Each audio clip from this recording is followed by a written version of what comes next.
I guess. That's right. Hey, everybody. Welcome to the Be Live broadcast of Masters in Fitness Business podcast. I'm here with Josh Satterlee. Did I get that name right, Josh? Absolutely. Great job. Okay, awesome. And I'm going to apologize to everybody who's watching this on video for my video quality. I look like Max Headroom for those guys that remember that guy. Deep pull there. Deep pull. Yeah, I'm dating myself. This is my first video podcast from my house. And when I asked the internet guy, is this going to be enough? He said, oh, absolutely. And it is not. So I'll be calling my internet guy right after I get off this broadcast to see if we can up my bandwidth and my speed. So I apologize ahead of time for you guys just listening on audio. Enjoy, because you shouldn't have any technical problems at all. So Josh Satterlee, he ran a successful hybrid clinic, chiropractor. He is a chiropractor, and he had a fitness side, a personal training side as well. And he was so successful that he sold it and then started a consulting business helping other chiros do the same. So how I met Josh is I went into my chiropractor, Dr. Brennan Donahue. I'll give him a shout out on the podcast. He's awesome. I was looking for somebody to do ART. I went through probably close to a half dozen chiros before I found somebody who can do a decent job at ART, active release technique. So I settled on Dr. Donahue, and he's been great. He's been taking care of me, and he's been taking care of our clients. And we have a good partnership, teamwork going on. So when I went in to see Dr. Donahue, he said, hey, I'm in this closed kind of hybrid fitness group on Facebook. And the guy who runs it, who's the admin, recommended your podcast if you were thinking about starting a gym. And I was like, oh, that's awesome. So I looked it up and reached out to Josh and thanked him for the shout out and the endorsement, and then said, hey, why don't we do something? So here he is on the podcast. So welcome to the show, Josh. Hey, thanks, Jim. I appreciate it, man. So tell our listeners. So first of all, my first question is, the name of the group is FTCA Chiro Hybrid Group. What does FTCA stand for? So the group that you're a part of is a offshoot of a much larger group called the FTCA, which is the Forward Thinking Chiropractic Alliance. So a few years ago, a lot of chiropractors like Dr. Donahue started getting together and saying, you know what? There's kind of this perception that all we do is crack and pop and blah, blah, blah. And really, there's a whole bunch. I'm sure everybody knows one of these chiropractors that's really pushing the limits and sports and with diagnostic testing and, you know, doing.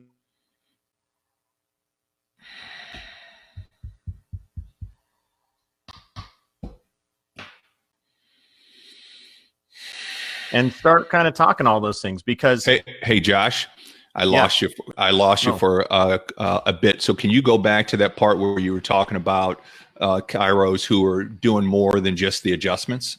Absolutely. So like I was saying, I'm sure everybody knows a chiro that does more, that doesn't just crack and pop, but rather does the rehab and the ART and exercises and all those things. And those chiropractors really didn't have a place to kind of hang out and talk about these ideas, because a lot of chiropractors were kind of, the profession is split, right? And so we said, well, let's get these forward-thinking people together.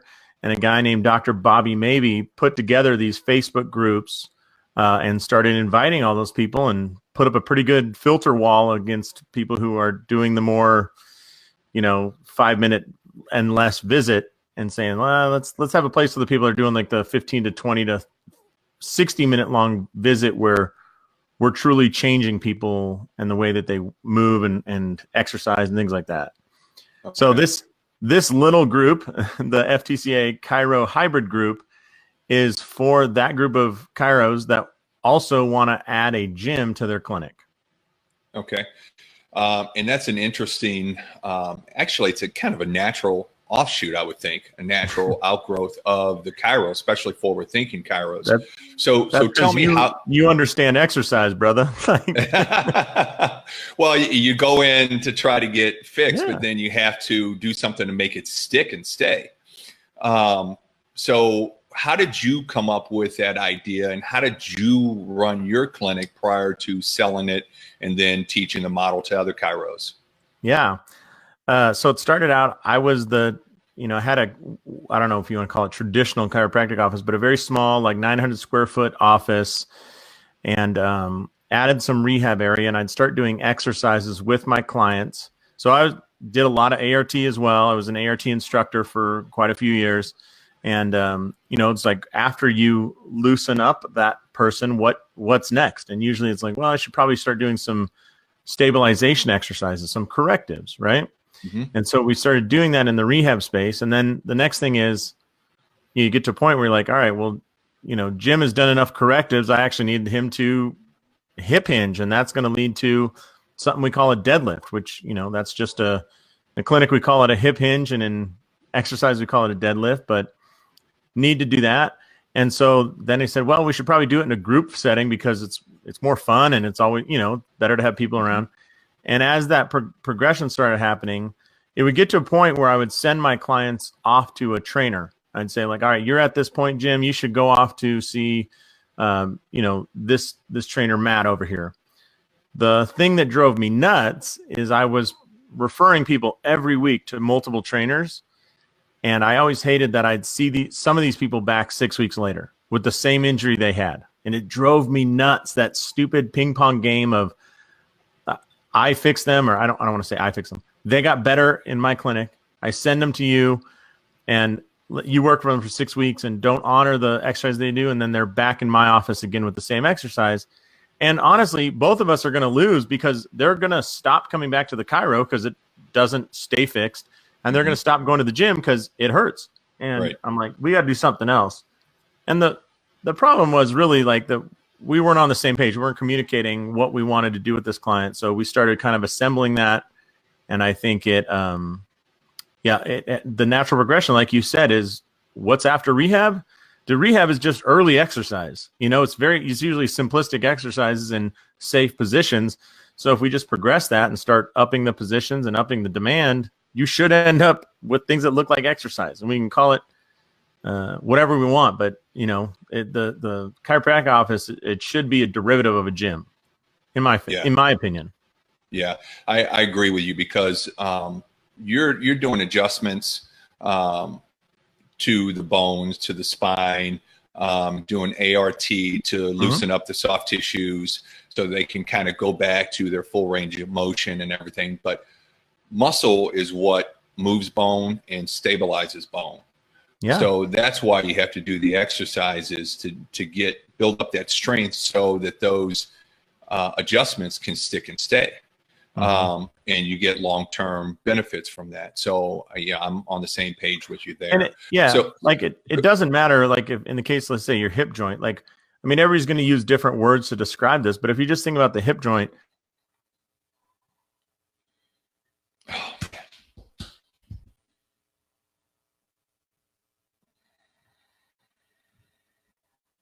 but it doesn't matter. Hey, Josh, I lost you right at the hip joint. And I'm reaching a homicidal level with my internet guy right now. But so don't call him right after this call because his life may be in danger. But give it some time. No kidding. Yeah, I may give him some adjustments. I lost you right at the hip hinge. Oh man, it was such a great point. I don't even know if I can make it again, Jim. No, I'm just kidding.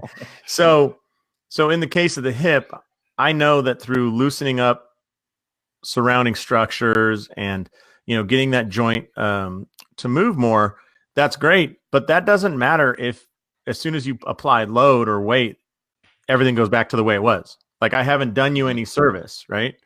And so we got to make sure that we do these treatments and then immediately try and load that structure to ensure that it works better.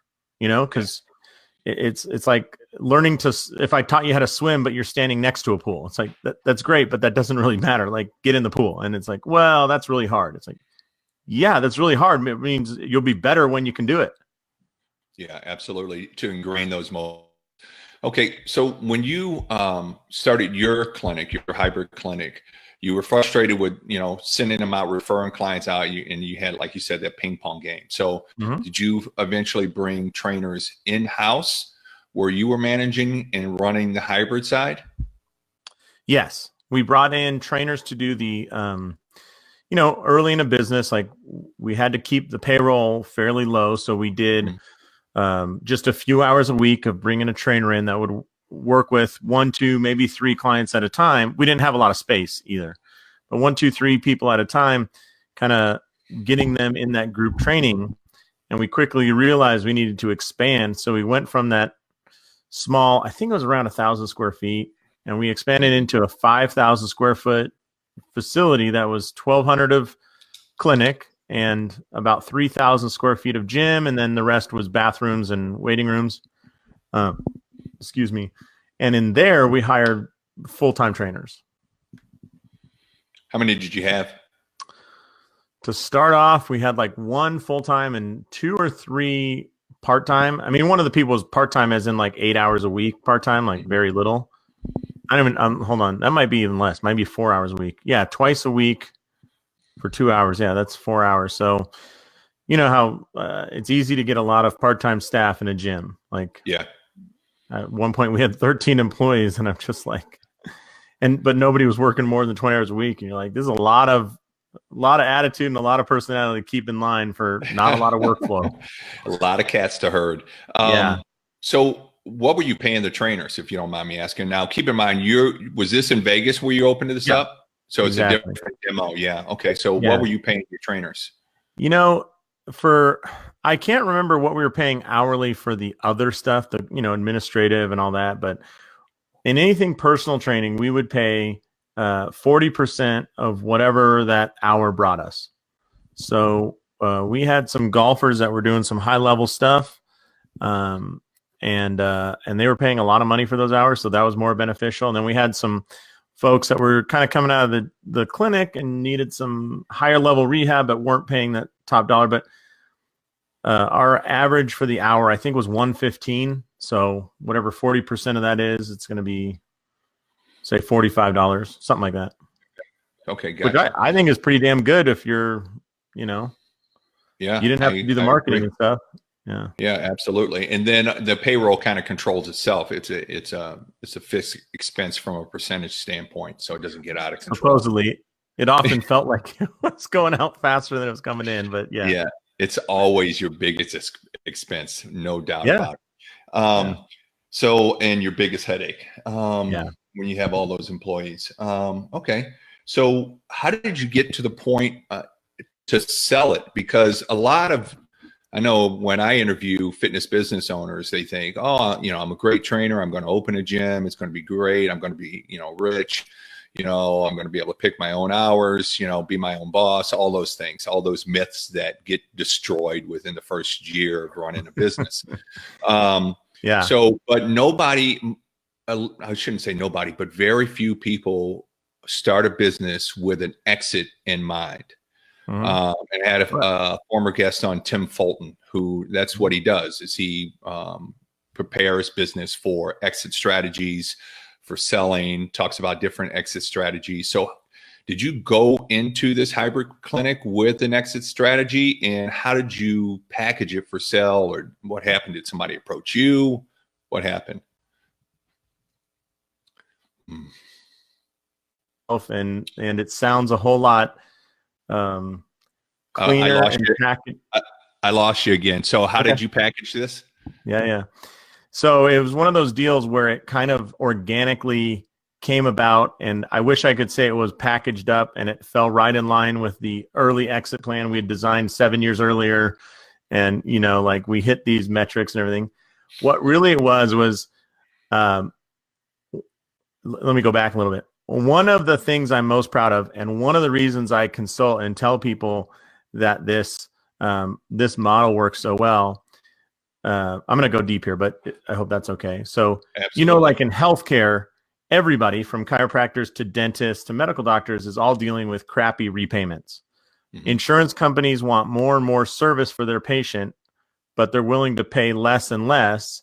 And even if they're willing to pay less, the amount of like paperwork you have to do just sucks, right?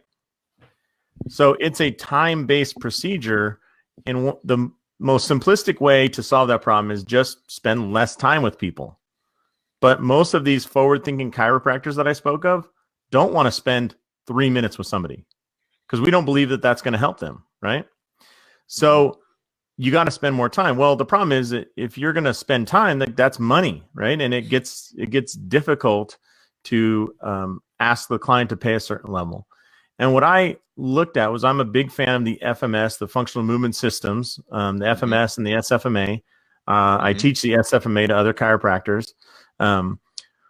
I saw that those systems could take a skill set and elevate that skill set pretty high. So what I mean by that is, if you have a really intelligent, motivated trainer that does the FMS and understands the SFMA, they're not necessarily doing it, but they understand like, oh, this is a hip internal rotation restriction, right? Like the very common thing. And that's why this person can't do this exercise, or why their back hurts, and also why their golf game is affected. Fantastic. I realized that taking the trainer and elevating them through skill would allow them to do probably like 70 to 80% of what the chiropractors were doing, but at a much reduced cost, right? Because I mean, the trainers don't have the student loans to pay for, right? Right. So I was looking at they don't have the paperwork or the HIPAA guidelines or anything like that. Right. Yeah. Right. So that's what I tell my clients to do, is find those trainers and bring them up and get them to shave a big chunk of your day off, and spend the chiropractors should spend the time doing the things that really need you, like instabilities or people with disc herniations and things like that. Right. So along those ways, the thing I was most proud of is I took 2 trainers who were teaching in a big box gym, a local big box gym, and trained them in all the systems and whatnot. And by the end of it, people would mistake them for chiropractors. They'd be like, oh, I worked with that other chiropractor. I'm like, well, you know, I'm actually the only chiropractor here. But the appearance to the people is they were so excellent. They were just amazing. And the service was great. That's what, you know, they must have that license, which is great, right? I mean, we always say, if you're really good, I should walk into your place and I shouldn't be able to tell what your license is. Oh, that he's obviously a PT, or he's a chiro, or he's a massage therapist, or that person's a strength coach. No, you're just awesome. That's it. You know? Okay. Now, like that. You got to be careful. You can't get over into your, you know, you can't bump outside your lane too far, but right. Yeah. You got to stay within your scope but of most practice. People who are excellent. Yeah. Most people who are excellent don't have that problem. They don't, they know how hard it is to get excellent at what they're doing. So they don't typically try and expand that much. It's usually the crappy ones that do, unfortunately. But anyways, so I had there's a lot of them. Yeah, there's a lot of them. I had these 2 young trainers who I think we magnified their skill set. They were motivated. They were good with people. One of them could sell like nobody's business. Another one was also a massage therapist, so he had some hands-on abilities as well. They were pretty incredible. And I'd hired another chiropractor at some point, and then I had my general manager of the business, right, the one that kind of coordinated all the payments and contracts and all that stuff. And the 4 of them, the 2 trainers, the chiro and the manager, basically approached me and said, you know, we're interested in buying you out. What would it take? And, you know, like, and I think the reason for that, the reason I went back is, I think what they were seeing was how powerful a couple trainers could be with the right skill set. You know, they were seeing like, because people.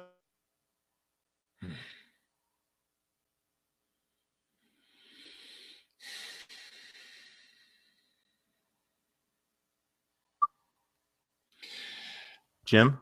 Yeah, I lost you when you said they were seeing how powerful trainers could be with the right skill set. And I'm going to go back and edit all this out on the audio side, and just the video people are going to, it's probably more torturous for me than it is for them, but we lost you when the trainers with the powerful skill set. Yeah. So they saw how powerful trainers could be, and our clients were coming in looking for something different, right? Looking for a higher level service. The biggest Lifetime Fitness or Lifetime Athletic Club on the West Coast is here in Vegas, and it's a mile and a half from my old place. We would never win the game against them of space. We would never win the game against them of equipment. We'll never win it against how many classes they offer a day, or showers, or pools. But I will be damned if we didn't win the game of higher level service and higher level expectation. That expertise, there are people that are willing to pay for that. And if you're willing to become that, there will be a market anywhere.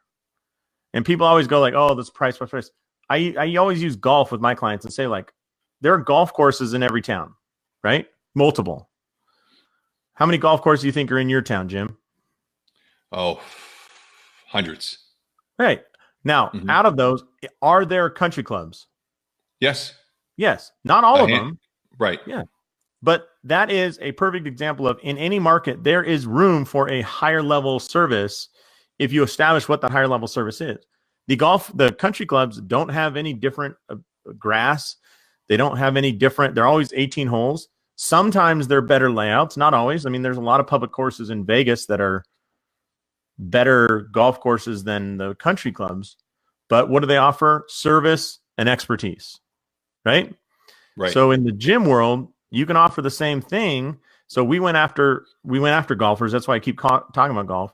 And it's like, what training do golfers need? Well, what's the number one limiter in golf is low back pain. Well, if I can get rid of the low back pain, they can play more golf. And how do you get rid of the low back pain? Well, I'm sure everybody listening, you can guess. It's old guys who have been sitting, behind desks their whole life that want to go out and play a lot. It's like, get them a little bit more hip mobility and thoracic mobility, and then give them some freaking glute strength, and it's amazing what happens, right? Yeah, absolutely. So anyways, I'm kind of going long here. Those 4 employees basically wanted to offered to buy me out.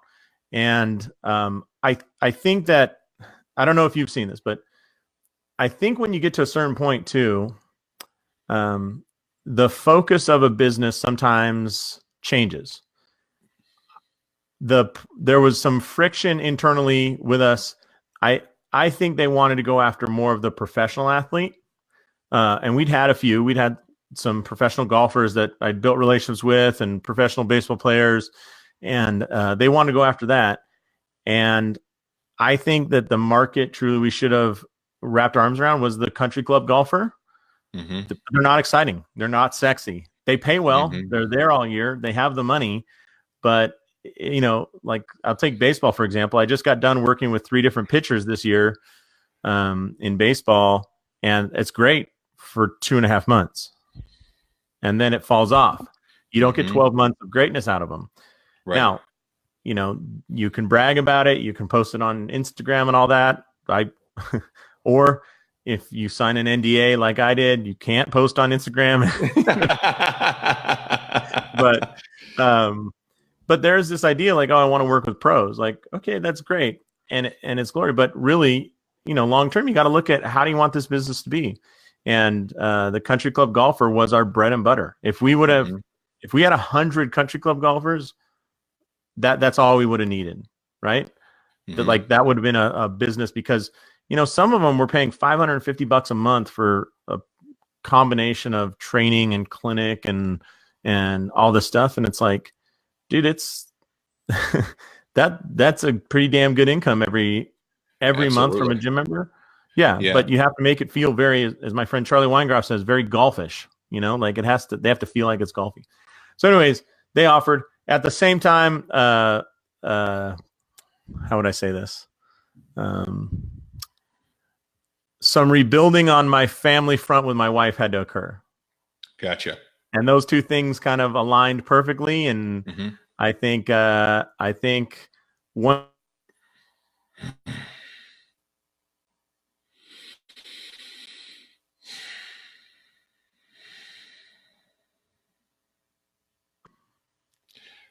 Jim, it's easy to know when I fall off, because I hear you take a big breath. Absolutely. You go full Zen breathing. Yeah, serenity now. Yeah. So it was the perfect storm of they came to you with that. And I'm going to take a step back. You know, Yeah. if I had $1 for every person that does sports performance training on this show that says that the general pop pays the bills, Yeah. keeps the business running, keeps it successful, but everybody wants to work with the professionals. But the professionals don't pay the bills because you get them for like this much versus general pop, you get them for this much. Yeah. And so, you know, you're preaching to the choir. I say amen, brother. But you were talking about they were coming to you with an offer to buy it out, and then you wanted to spend some time on your family and time and energy and effort there to rebuild on the home front, which I can totally understand. That's a common theme. So take us from there. Well, it's just interesting. Like, I don't know. I mean, to be totally honest, like if that same approach had occurred 10 years earlier, you would say, "Oh, screw it! Like, I can deal with, I can improve my marriage and do this other thing. Like, I can, And at some point, you realize, like, dude, you're not where you want.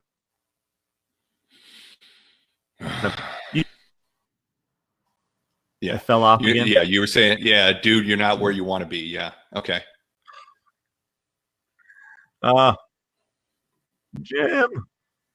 Oh, you got me? Hello, Jim. You got me? You got me? Hello? I can hear you, Josh. Can you hear me? Man, this is awful. Can you hear me, Josh?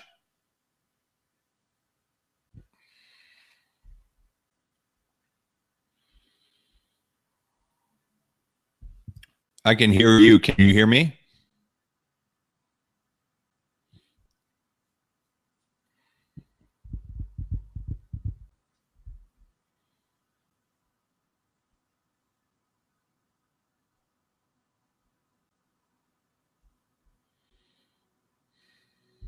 Josh.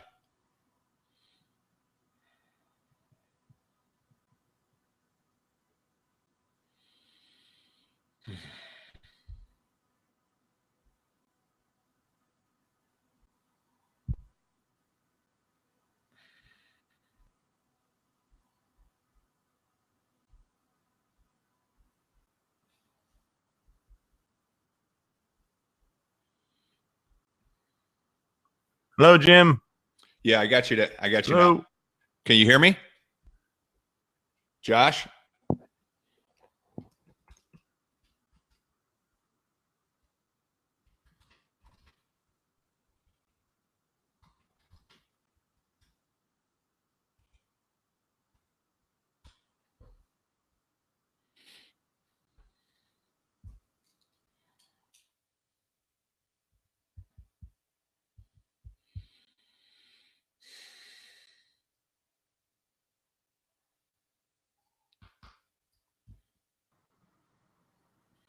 Can you hear me?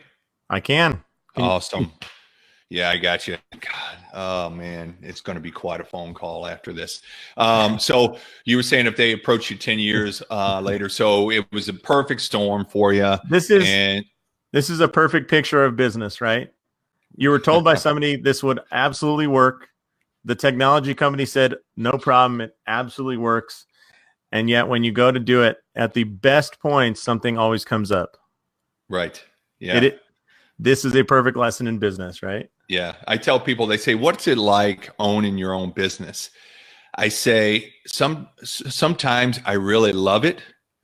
And sometimes I'm ready to sell it and get out. And that's Monday. Yeah, man. That's one day. Yeah. 4 times over, right? Like, correct. Yes. Yeah. So, I always say, like, you know why there's no cure for cancer? It's because the researcher who got the closest had a kid, and all of a sudden it just slowed everything down. That's a true story. That's a true story right there. Yeah. So speaking of kids and family, like if that same offer had come through 5 years earlier, right, and it was family versus money, I would have sided probably with the money. Like I would have said, nah, like but essentially, like, the family issues at many times in life, like create, I don't know what you want to call it, like the value of the family overwhelms the value of other things, you know? Mm-hmm. And at that point in my life, it was, I wasn't happy. Like I wasn't truly like happy down in my core. And a lot of that just was relationships at home that I felt needed to take priority. And that was, you know, like worth more than whatever holding on to the business for another 5 years would have built, because I would have ended that with a bunch more money and a divorce, or possibly two, which takes whatever you have and cuts it in half anyway. So it's like, right. True story. You know, ask Jeff Bezos, like, what's the cost of a divorce? Yeah. Can you live well on $500 million? I'm not sure. But I mean, it's a lot of ramen, like flying a private jet to Shanghai and getting custom made ramen in a restaurant that only seats 4 people. But yeah, you can live on that. Yeah. No, again, you're preaching to the choir, man, because my business cost me my marriage. And I had another guest on the show, Chuck Gonzalez, went through the same thing. So it's like one of those things where your clients get the best of you, and your family, your loved ones, get the worst of you. Right. You go home and you're shot. You got nothing left to give. You've emptied the tank, and then you go home expecting to get refilled, or expecting your loved ones just to kind of, be there regardless of how you treat them. And that's not going to be works for a while, but eventually you got to start paying into that account. So again, you're preaching to the choir. And I think that's a common theme with business owners, to be honest with you. So I think it's when I had Chuck on the show, I talked about how nobody is having this conversation, but everybody is going through this scenario. So I think it's a conversation that needs to be had for sure, and needs to be addressed, because it's a part of business. Because when things are shit at home, you can't focus on the business, and usually things go to shit in the business as well. Mm-hmm.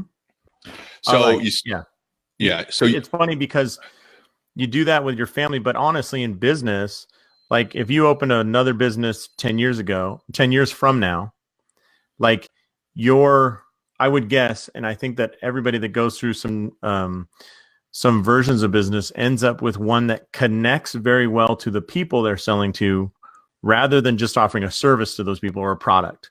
Meaning when you're 24 and you open a gym, you're so concerned with like what exercise you're doing and what the new equipment is and stuff. When you open a gym when you're 54, it's like, how can I connect with Jim and Chuck and Bill, right, and get them to their goal? Like, it's all about connection. Mm-hmm. Somewhere in the middle, we kind of get distracted and give that up. Yeah, absolutely. I read a great book called Never Split the Difference. It was written by a former FBI negotiator. Have you read it? No, it's on my Audible list though, because I keep hearing about it. Yeah. And what he says is that nobody makes a decision without some emotional component. Mm-hmm. You can talk logic all day. You can talk pros, cons, all these things, but nobody makes a decision unless there is an emotional component involved. So you have to make that emotional connection with clients for them to pull the trigger and for them to become raving fans. So I agree with you 100% there. Awesome. Yeah. So you sold your business, and then you started a consulting business. So with that said, I had a couple of questions. I think you partially answered one. So what were you selling memberships? Were you selling sessions? Were you selling combo packages that involve Kairos services and training? Walk us through what that looked like. Yeah, it's a great question. And it's coming from the idea that it was first a healthcare facility. You have to tread lightly on some things to keep yourself out of hot water. Okay. So one of the things is I'm sure has heard of HIPAA, the HIPAA compliance, which is privacy. So what we did is we had 2 businesses, a clinic and a gym. They're totally separate businesses, totally separate LLCs, totally separate books. but they cohabitated the space. And the reason I wanted that is when we transition you into the gym, if you sign up for the quote unquote gym, like you sign a waiver and a contract and membership and all that, we don't have to worry about HIPAA compliance, number one. So the trainers don't have to be encumbered by like in HIPAA, you can't email identifying information. So I can't say, Jim, it was great to see you and Stacy last night, blah, blah, blah. Like I'm already giving out too much information if you're a patient, right? So It's stupid. It's just federal law stuff. That's like dumb, right? But but you have to comply. So we did is they transfer you into the gym, and gyms are a lot more free to operate. The other side of that coin is as a healthcare provider, if you're in there, and you're training in my gym, if I'm doing it under my healthcare umbrella, I truly should have a diagnosis for you. I should have a care plan involved, and I should be able at any point to say like where you are in that care plan, and then freaking have notes on that. Like that's just way too much for, way too much for a gym. So what we did is a lot of the early rehab would be under the clinic, and then we would transfer you to oftentimes a personal training session, half hour or 60-minute.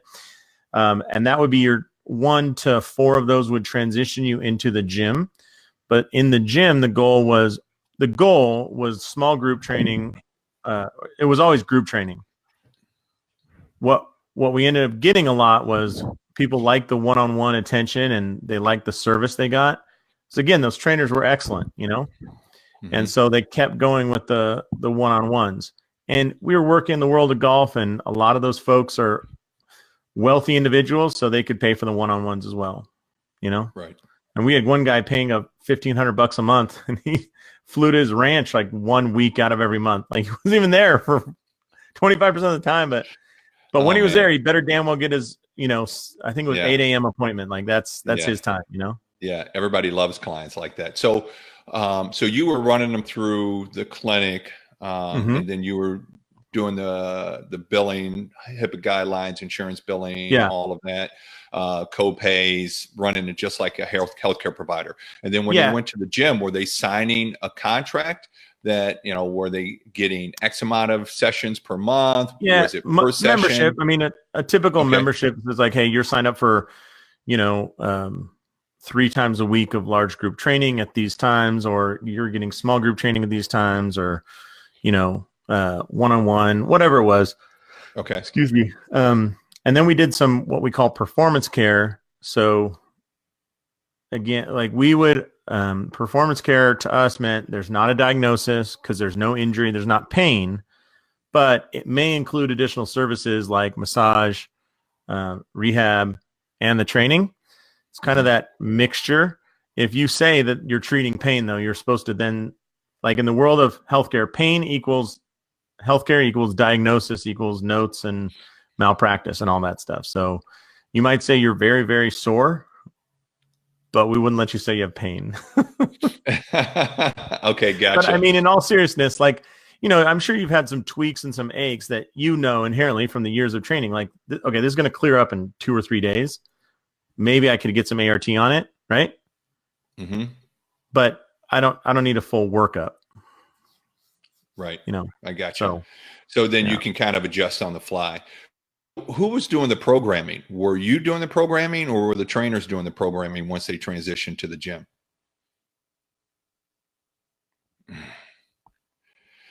Man. You there? Yeah. Okay. Started I out. got you again. So, started out. I was doing the programming early on when the trainers got trained enough. I mean, it's a huge employee training. Like I think in any gym, like starts out with the owner doing it, and then it transitions to the employees once they have enough training, and at the end, they were putting the programs together. Okay, gotcha. All right. And like any owner, like everybody says that, but like there was that point in the middle where I'm looking at their program and go, oh, they don't understand this, and oh, they don't understand that, and then 2 months later, I'm like, oh, this is pretty damn good, actually. Okay. All right. So you just kept managing. How long did that process take? Where you could feel confident handing it off? Yeah, that's funny because it was like 1 or 2 months of like trying to get them up to speed. Like, so it probably spent like 6 months, 6 to 8 months training them, still doing the program. And then 1 to 2 months of trying to get them up to speed, like have them start doing the training. And then, and then that 1 month period of like, oh, what they put together is total garbage. And then like, well, actually it's okay. And then transitions into, actually, this is pretty damn good. Like, great job. And then after about 2 or 3 months of that, then there's another month of what the hell are we doing here? Like, this is went back to garbage, but it's just different perspectives of how it's going. So I think all in all, like in a year, it probably transitioned to fully hands off, basically I'm trying to think of how much time before the sale, but I remember telling my manager, like, I'm sitting here, like I'm looking at all the money that's coming in. I'm looking at the classes. I'm looking at the clients, looking at all these processes and procedures. And from a business owner perspective, I didn't need to do any of the fulfillment. I made sure our people were trained. I made sure our people understood the mechanisms and the systems, but I didn't have to teach any of the classes. I didn't have to do the one-on-ones. I didn't have to do anything. And it was all being done. And, like that was an exciting time to be in a business owner situation because you have this whole different revenue stream that, I mean, early on, dude, I was teaching 5:30 a.m. class, Monday, Wednesday, Friday. I'd treat all day, 5:30 p.m. class, Monday, Wednesday, Friday. Like, like you're just like peeled left and right. You're like, God dang, like, I don't know why the hell I'm doing this. I'm leaving my house at 4:45 in the morning. I'm getting back at freaking 8, and it's like, oh yeah, your kid went to bed half an hour ago and he won't be up till an hour after you leave. And it's like, oh, what a great life this is, Right. Yeah. So that point where everybody's trained and fulfilling is awesome because you're like, oh shit, it can actually work. Excuse my language. Yeah. And it's kind of like that thing where you're always waiting for the kids to sleep through the night. And then when they start sleeping through the night, you're like, are they alive? I need to go check on them, that anxiety level. So it was about a year to get them up to speed and then just periodic check-ins to make sure there was no erosion going on. So, got off it a little bit and then got back on the horse. I mean, I'll give the credit to my general manager. She suggested that, like highly suggested that, like, we better fricking do this kind of suggestion, to get back on. We had done a really good job of doing weekly staff trainings. So we would do like 30 minutes of like procedural administrative stuff. And then we would do like 30 minutes of, I don't know how to say it, training. So sometimes it was exercises, sometimes it was rehab. We would kind of throw a problem out there and then try and fix it from both sides of the house. So let's talk about people who, disc pain, low back. They're what we call flexion intolerant in their low back. They don't like, if bending forward causes pain. All right, what can we do? And what can we do in the clinic? And then what do we see they do well with in the gym?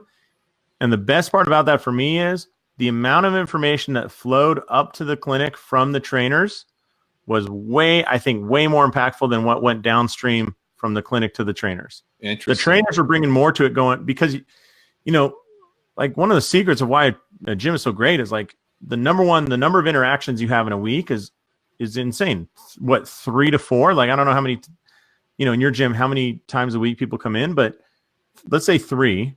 Most medical offices don't get 3 a week. Hell, if we can get 2, I'm happy, and like a dentist gets you 1 every 6 months.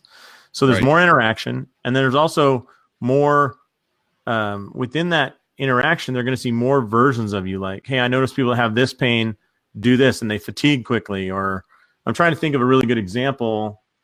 The RFE exercise, the rear foot elevated split squat. Yeah.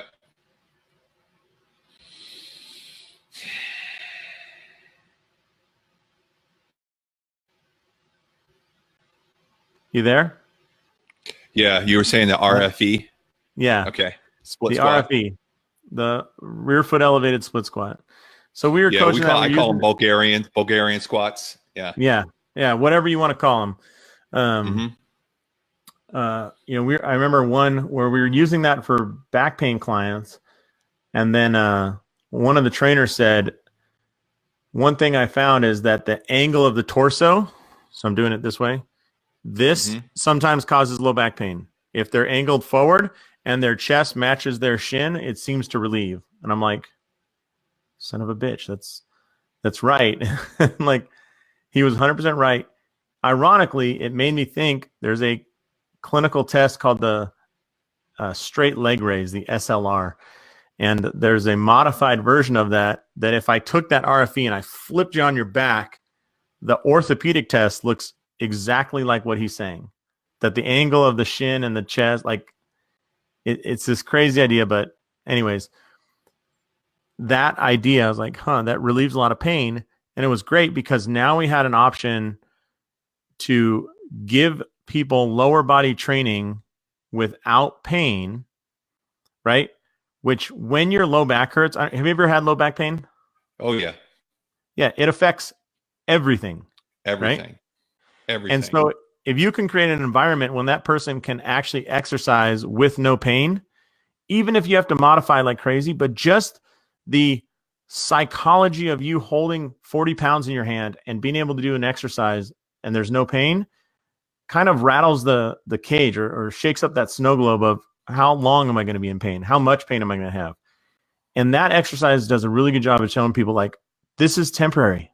Like, not everything you're going to do is going to hurt, you know? And I don't know what it is. I mean, the research all says that exercise while recovering is better, right? If you're coming back from rotator cuff tear, the best thing you can do is train hard. But you just can't train hard in that arm that's recovering, you know, like you got blast your lower body. Mm-hmm. It's crazy when you see that actually occur with people. Like they have an injury, they do some lower body training, and the recovery just accelerates. It's crazy. Yeah.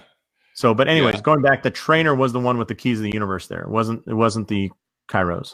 That's interesting that the information flowed. The upstream was more than the downstream. That's good to know going into future staff meetings. So I'll make a mental note of that. That's great information. So then so after you sold, you went into the consulting business. So I have a couple of questions on that. One is there, when you're looking at Kairos or Kairos come to you that are looking at starting a hybrid gym, are there certain Kairos that should just stick to chiropractic care and not try the hybrid, and vice versa?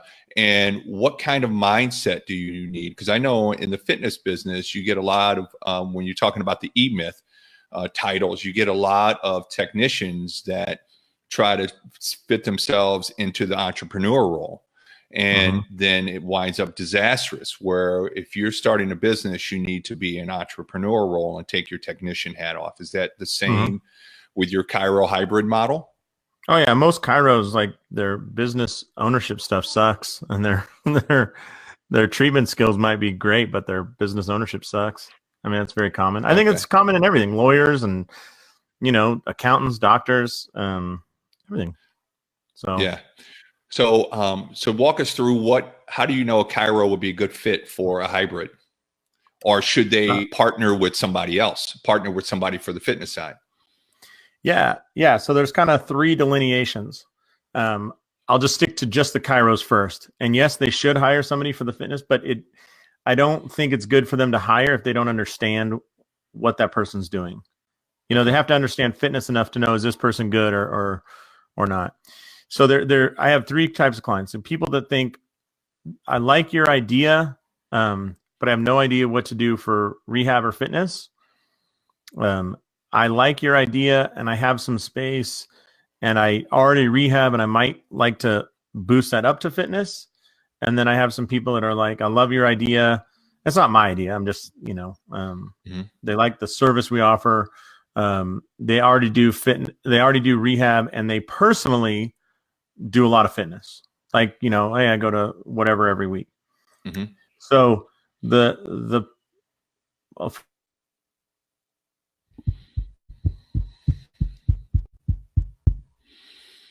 I lost you again, Josh. Can you hear me now? Yeah, gotcha.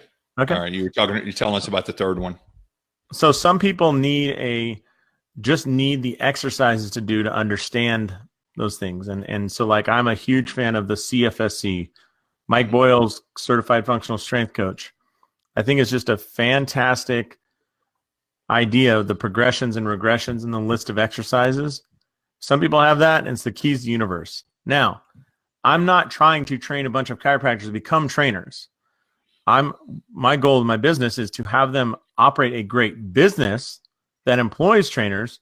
But if, let's say, the trainer goes out sick, you should be able to step in and still cover that class. If you have no idea what the hell you're doing, like, that's going to be a tight spot, right?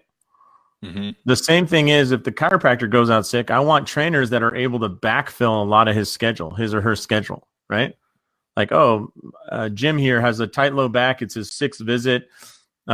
He'd probably do a little bit of muscle work and then some hip hinging. Like, oh shit, the trainer can do that, you know? So it plays both roles. If they don't have any idea about exercise, what I typically tell them to do is complete a program. So that's either complete 3 months in the CFSC or get their SFG because their SFG one. Just consistently train for something. What is SFG? Oh, sorry. Strong first. Okay, gotcha. The kettlebell first. Kettlebell. Okay. The new RKC. Yep. Okay, gotcha. Yeah. Okay. You've got gray hair in your beard, so you'd recognize the RKC, right? Like exactly. Yes. What's that guy's name? Pavel. Really Pavel. Yes. Yeah. Really intense dude. So let's flip reverse true where trainers have brought in chiropractors and had that work. Mm-hmm. I have a client that's doing that right now. He owns the gym, and he is bringing in Kairos, and I think I think that may work better sometimes. And why because so? Because the hardest thing I deal with my chiropractic clients is empowering the trainers and getting them to take people off their schedule. They want to keep their arms wrapped around it for so long. And I'm like, find a way to get 30% of your schedule into the arms of the trainers. And they're like, well, this person needs X, Y, Z. And I'm like, I think you're going to be surprised if you send them to a really good trainer that they don't need 2 more visits. If they start hip hinging 1 or 2 visits early, and I'm using that as just one example of exercise, there's thousands of them. Mm-hmm. They start doing hip hinges earlier, you might be surprised at how well they improve. Right. But if your idea is like, oh, I treat this person 20 times and maybe the 18th I get them into hip hinging, I'm going to try and challenge you to cut that in half. Okay. Yeah. The trainer knows. Yeah. The trainer, typically when the trainer is the one driving the bus, you see these chiropractic visits shorten a lot. You'll see like 4 to 8 visits instead of 12 to 20 because they're like, yeah, that I can totally handle that. Yeah. Because it's about time, like you said earlier. Mm-hmm. Like I have a 9-year-old son, and I was hesitant to give him any chores when he was 7. And I'm like, all right, well, I'll show you how to vacuum. He loves vacuuming, and he's good at it. But I probably could have given it to him when he's 5. Should have given it to him earlier, Where do you live in Indonesia? Go ahead. I said, do you live in Indonesia? Is he in the basement making shoes now? Well, I mean, I don't want to say that over the World Wide Web here, Jim, So, yeah, he probably looked at it when he was 5 going, I can handle that job. Mm-hmm. And it's like, yeah. Well. Yeah, I got you. That makes perfect sense. So, what do you look for? And if you're a trainer, what are you looking for in a chiro? And if you're a chiro, what are you looking for in a trainer? What do you mean? So if you're looking to partner to form some kind of hybrid membership, so what are some of the key things you're looking for in a trainer? If you're a chiro, and if you're a trainer, what are you looking for in a chiro? I mean, as simply as I can make this, if you're looking for a chiro, you want a chiro that can put together a decent rehab / fitness program. Like, do they at least have a bevy of exercises? Not just, I went to a seminar and they use these 3 and now I use those 3 with everybody. No. You got to know a bunch of them, right? Mm-hmm. Ground-based core exercises, standing core exercises, rotational core exercises, anti-extension core exercises. Like,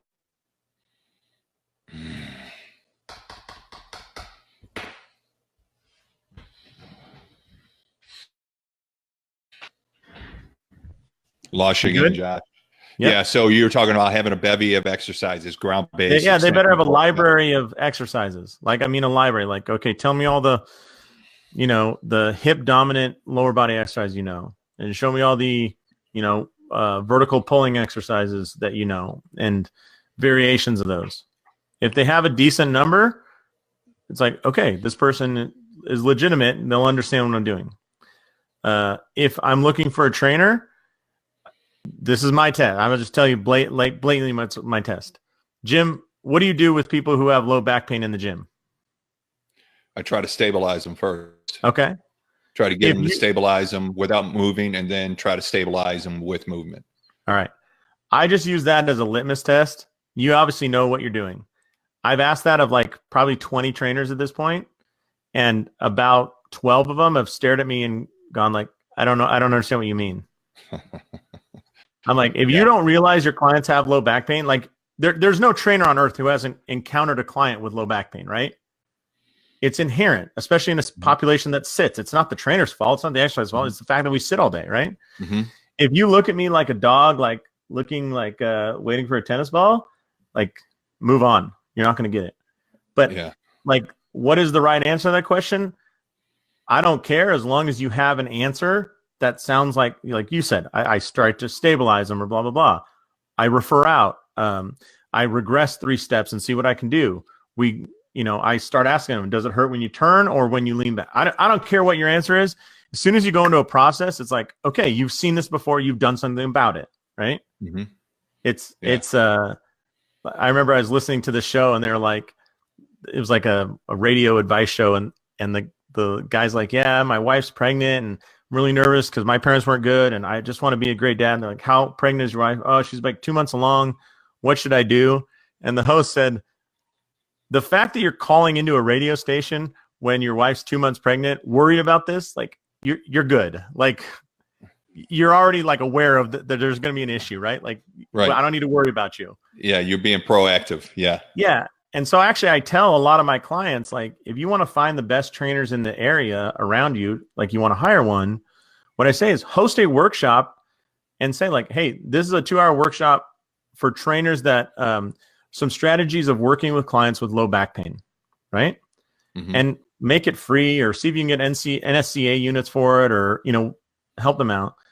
But everything that shows up is a candidate, because if they didn't show up to that, they're like, I don't have clients with low back pain. Okay. You're an idiot. Like you just aren't asking about it, Yeah. And it's like, story. Yeah. And so, but the ones that show up and go, I want solutions to my clients with low back pains are probably the kind of trainer that would work very well in this like blended system, right? Absolutely. And yeah, so if you offer that workshop and they show up on a Saturday, they're raising their hand going, dude, I want it. Like you're talking my language. Gotcha. Great. I love that answer. And I'm also glad that I passed the test. Otherwise this podcast would never see the light of day. Yeah. But it's like the what's that show? Like these shows like The Bachelor and stuff where they're like, why are you on the show? And they're like, I want love and I want to spend my lifetime with somebody. It's like, okay, you understand the premise is you're going to meet somebody and in 5 minutes make out with them in the hot tub. Like, don't tell me about long-term love and stuff. Right. So my soulmate. Right. Yeah. Until I find out that he, kissed Kelly in the hot tub, and then I'm going to be angry at it. It's like, you guys had a relationship for 3.5 minutes. Like, calm down. Right. No kidding. Yeah. All right. So great advice on both sides. So do you have any advice or what's your model for running the 2 separate businesses, keeping the books? Do you hire somebody? How do you do that? So I would say number 1, keep the books. I think chiropractors and fitness professionals are both notorious for doing shitty jobs of tracking profit and revenue and money and all that. And saving for taxes. Mm-hmm. Yeah. If you can't keep the books, then hire that out. I mean, it's probably, okay. I think as you get older, the first hire you would do in most businesses, I don't know, like if I were to start another business tomorrow, the first hire I'd make would be a bookkeeper. And then everything else, because you just don't want to deal with the headaches and the worry and all that shit after. Mm-hmm. Right. But I don't think you do that when you're 23. You're like, a book, what? Huh? Like, Yeah. I don't need that. How hard can it be? Right. Absolutely. Okay. Good advice. All right. So I want to close this out. I want to respect your time and the listeners' time. I always wrap up with some questions. They're not gotcha questions, but it's my favorite part of the show. I'll have to be honest with you. So good. What do you consider to be your most successful failure? And by that, I mean, at the time, it seemed like a devastating loss that you couldn't recover from, but you took lessons from that propelled you to greater success down the road. The moment when I really, truly realized how bad my marriage was, the deepest it ever got. Yeah. Like if you put a line on a graph about where a divorce should occur, we were well below that line. We were just so apathetic towards each other. We didn't have the energy to say, like, I want to file paperwork. But the biggest problem was we both had the same goals. And I think this happens in business. We both had the same goals. We were not communicating those goals and willing to work together on them or for them. And as soon as we just freaking talked about it, it's miraculous how fast we got there. Sorry, dude, I'm getting a little emotional about it, but yeah, you can get there so fast if you just communicate and agree on it. And if I could go back before for 5 years before I sold my business, I think I could sell it for 5 times as much had I communicated what I wanted and got everybody on that page.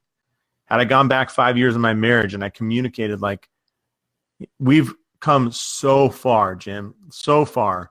And my marriage now is better than the day I got married.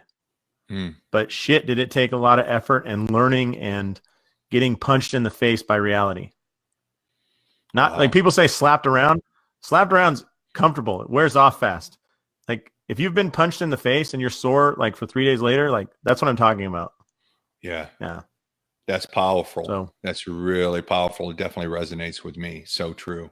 And again, I think it's one of those things that I think it's a common thread, just like everything we also talked about in business. I think that is right up there. If you list the top 5, I think it would probably be in the top 3. And it's just a conversation that's not being had that I think needs to be had and addressed. Yeah. Because I think it happens more than people want to admit. I think there's a fair amount of shame around it. And there doesn't, because it's just a fact, you know. Just like payroll is always your biggest expense. It's just a fact, and you got to deal with it. So that's really powerful. Thank you for sharing that. I appreciate that. All right, and then my next question is, since you've been in this hybrid business, Chiro fitness side, fitness, both as a business owner and as a consultant working with other Chiros who want to jump into this pool, what has been the biggest surprise that you've had to deal with that you did not see coming? The idea that there's some limit on, I mean, most of the chiropractors I have at some point ask me, like, what is it okay if I open a fitness business? Like, can I do that? And it's like, well, yeah, like there's people opening fitness businesses every day. Like, why not you? Well, I don't know. Do I need some sort of special like approval from the state? It's like, what? No, like, but this idea, and I don't think that's just the Chiros. Like, I think that there's probably fitness owners or fitness pros that are like, can I own a place? It's like, yeah. Well, do I need some special approval from the NSCA? It's like, no, just, you just like swallow your pride, build up as much courage as you can and open it. Yeah. And I think from a fitness side, it's possible to bring a Chiro. Like we have a PT in-house. We have a couple of PTs in-house.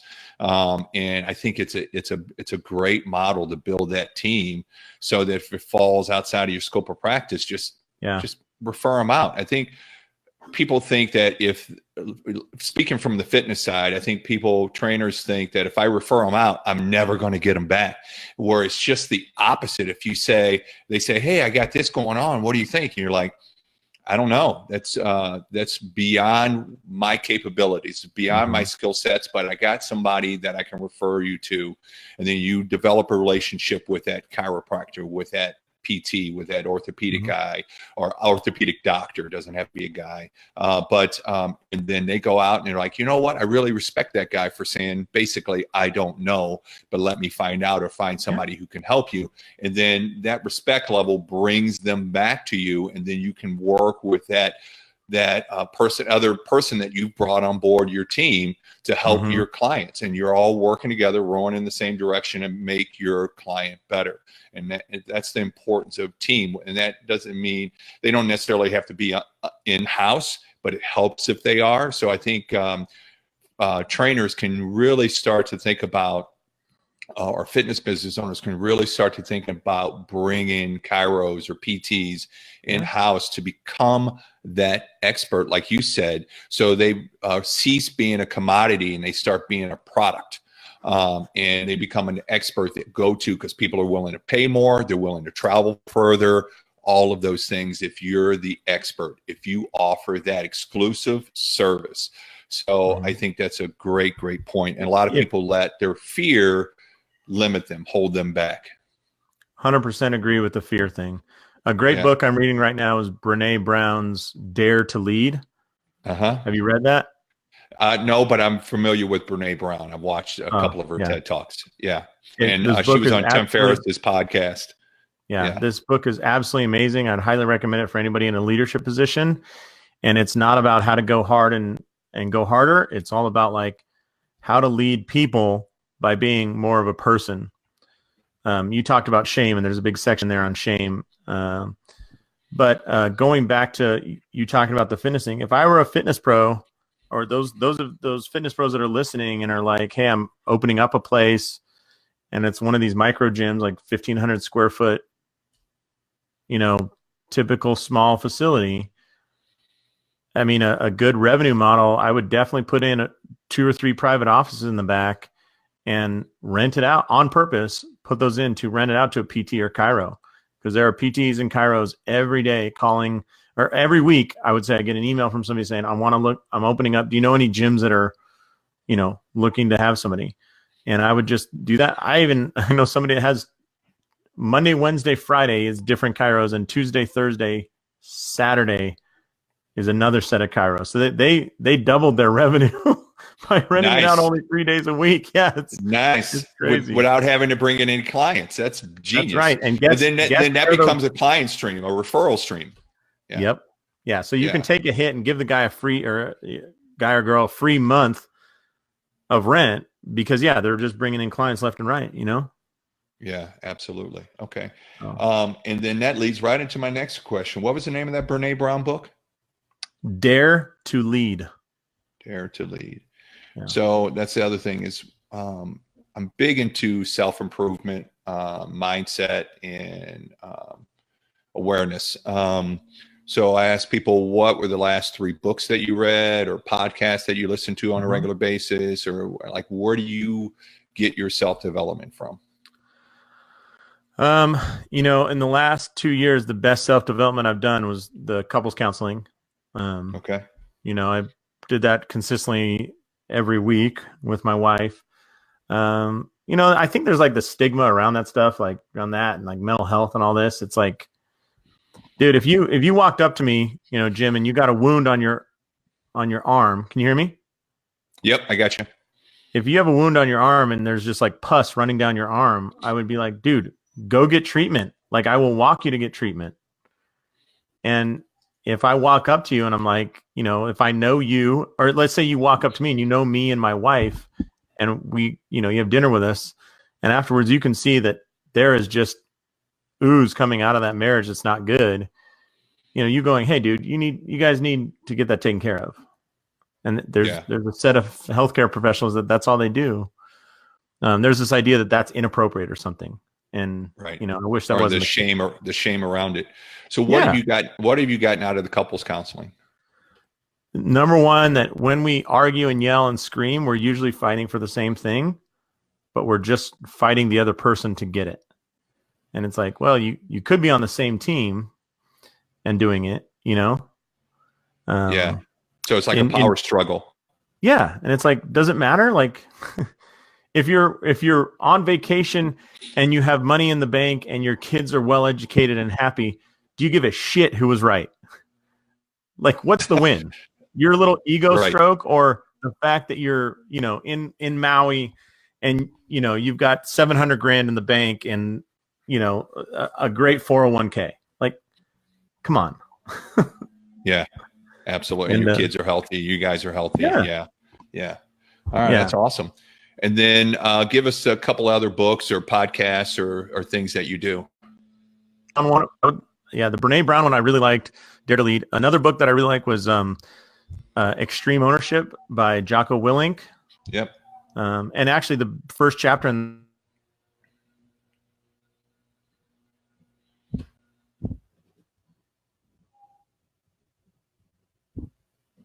Josh? Yeah.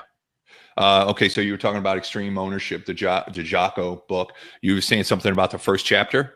The first chapter is all about the blue on blue events where you're fighting your own team or your own family or your own wife, in my case. I think that's a perfect picture of, I think that goes on all the time in businesses.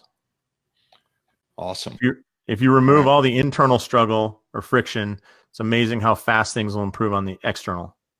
Gotcha. Yep. And then everybody can start moving in the same direction. All right. Great stuff. All right. And before we leave, you are hosting. I want to give your conference a plug. So you're hosting this super conference down in Austin, and it's a hybrid conference. You want to tell the listeners a little bit about that and how they can sign up and what they get if they do sign up? Yeah. So if they go to clinicgymhybrid.com/superconference, or if you just go to clinicgymhybrid.com, there's a link that says, take me to the super conference. Yeah. And I'll put that link in the show notes, Josh. I appreciate that. So the super conference is really a 2-day conference down in Austin, Texas. The first day is all about the business side of the house. So sales, marketing, layout, floor plan, how to transition clients or patients from being patients into gym exercise. And the second day is actually, we partnered with the CFSC, the Certified Functional Strength Coach program, Mike Boyle's program, to learn the actual exercise program. Now, a little thing, I think the CFSC probably would rank in the top 5 of all rehab courses I took, even though it's a strength program. And I've taken a lot of courses, so I think it's fantastic. So I believe in that program a lot. And then we're going to have an evening of dinner and kind of small group discussion about what everybody's working on and facing. And so anybody who wants to come to that, love to have them. I think the tickets are $12.49. If they use, there's a promo code out there, Leonard, for Dr. Dan Leonard, who's my #1 client. Leonard, all caps. If they do that, they'll get $200 off a ticket. So they're welcome to do that. And that includes the CFSC course and certification. Awesome. That's a great value. And what's the location and the date again? It's April 13th, 14th down in Austin, Texas. Okay, great. And if they go to my website, there's like hotel links and location and everything. Okay, great. Awesome. All right. This has been great, Josh. I appreciate your time and your patience going through my technical difficulties, and I will definitely communicate that with my internet provider so that this doesn't happen again.